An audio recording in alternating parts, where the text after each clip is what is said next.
بسم اللہ الرحمن الرحیم۔ محترم بشپ ڈاکٹر اینڈریو فرانسس صاحب، جو آج کی اس تقریب کے چیف گیسٹ بھی ہیں، محترم زاہد انور صاحب، محترم ڈاکٹر سلیم میسی صاحب، محترم ڈاکٹر مرکز فدا صاحب، محترم اکرم مسیح گل صاحب، محترم بشارت عزیز جسپال صاحب، محترم پادری چمن سردار صاحب، محترم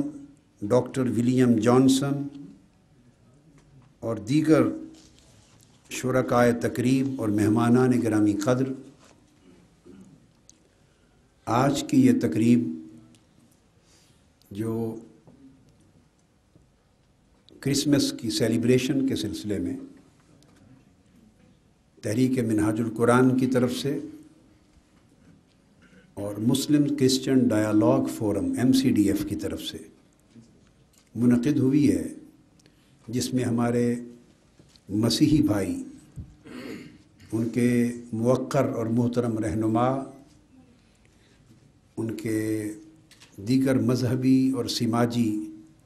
نمائندگان، پادری صاحبان اور دیگر مسیحی برادری سے تعلق رکھنے والے ہمارے مرد اور خواتین حضرات اس دعوت پر تشریف لائے ہیں۔ میں صمیم قلب سے اس پروگرام میں شرکت پر، ان کی آمد پر خصوصی شکریہ ادا کرتا ہوں اور کرسمس کے اس مبارک موقع پر مبارکباد پیش کرتا ہوں۔ کرسمس کی تقریب مسیحی دنیا میں اور مسیحی عقیدہ میں وہی اہمیت رکھتی ہے جو اسلامی عقیدے میں میلاد النبی میں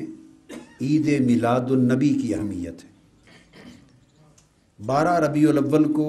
مسلمان عید میلاد النبی مناتے ہیں، میلاد برتھ کو کہتے ہیں۔ یہ حضور نبی اکرم صلی اللہ علیہ وآلہ وسلم کا یوم میلاد، یوم پیدائش پوری دنیا میں منایا جاتا ہے، اور ہمارے مسیحی بھائی اور بہنیں پوری دنیا میں دسمبر کی اس تاریخ کو وہ سیدنا عیسیٰ علیہ السلام، حضرت یسوع مسیح، ان کی ولادت اور پیدائش کا دن یعنی یوم میلاد یسوع مسیح علیہ السلام مناتے ہیں۔ تو نیچر دراصل ان دونوں پروگراموں کی ایک ہے، لہٰذا یہ بھی ایک قدر مشترک ہے، اور مسلمان اسلامی عقیدہ کے مطابق اس وقت تک مسلمان نہیں ہو سکتا کلمہ پڑھنے کے باوجود، نماز، روزہ، حج، زکوٰۃ کے تمام ارکان ادا کرنے کے باوجود قرآن مجید پر ایمان رکھنے اور اسلام کی جملہ تعلیمات پر ایمان بھی رکھے اور عمل بھی کرے، مگر ان تمام ایمان کے گوشوں، تقاضوں اور ضرورتوں کو پورا کرنے کے ساتھ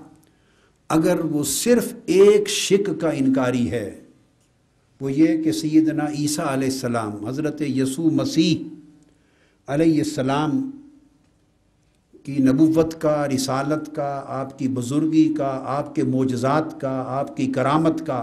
آپ کی عظمت کا، اگر وہ اور ان کے نام کا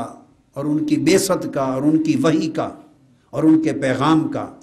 اگر وہ انکار کرے اور کہے کہ میں ان کو نہیں مانتا، تو تمام ایمان مختلف حقائق پر لائے ہوئے اس کو فائدہ نہیں دیں گے، وہ ان سب کے ماننے کے باوجود کافر تصور ہوگا۔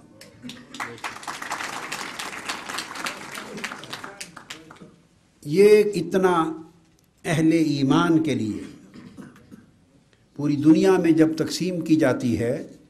تو بلیورز اور نان بلیورز کی تقسیم کی جاتی ہے۔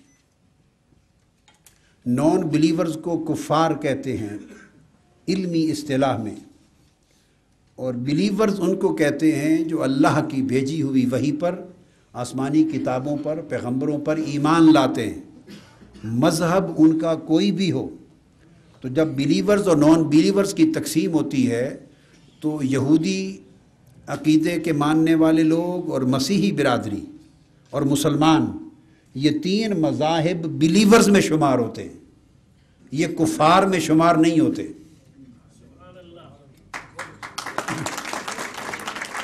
اور جو کسی بھی آسمانی کتاب پر، آسمانی نبی اور رسول اور پیغمبر پر ایمان نہیں لاتے، وہ نان بلیورز کے زمرے میں آتے۔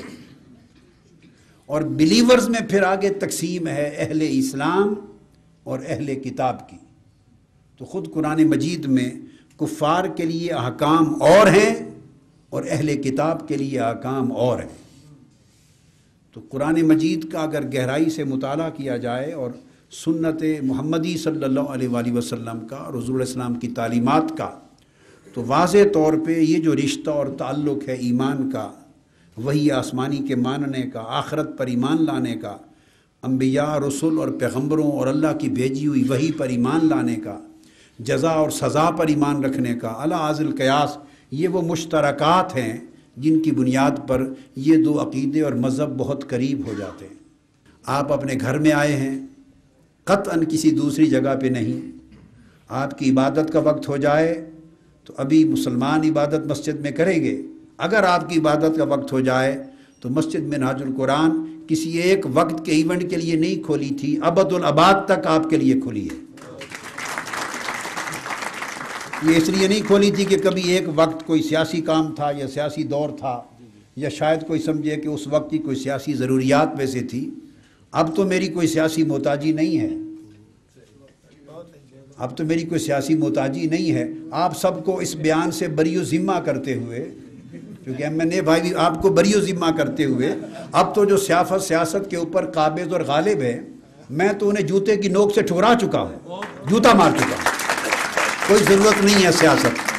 اب بھی اگر آپ کو بلایا اور یہ ویلکم کیا ہے اور تقریب منعقد کی اور مسجد کھلے رہنے کا اب بھی اعلان کیا ہے، تو اس کا مطلب ہے ہمارا کوئی اقدام کسی غرض اور مصلحت پر مبنی نہیں ہوتا، ہمارے ایمان پر مبنی ہوتا۔ شکریہ۔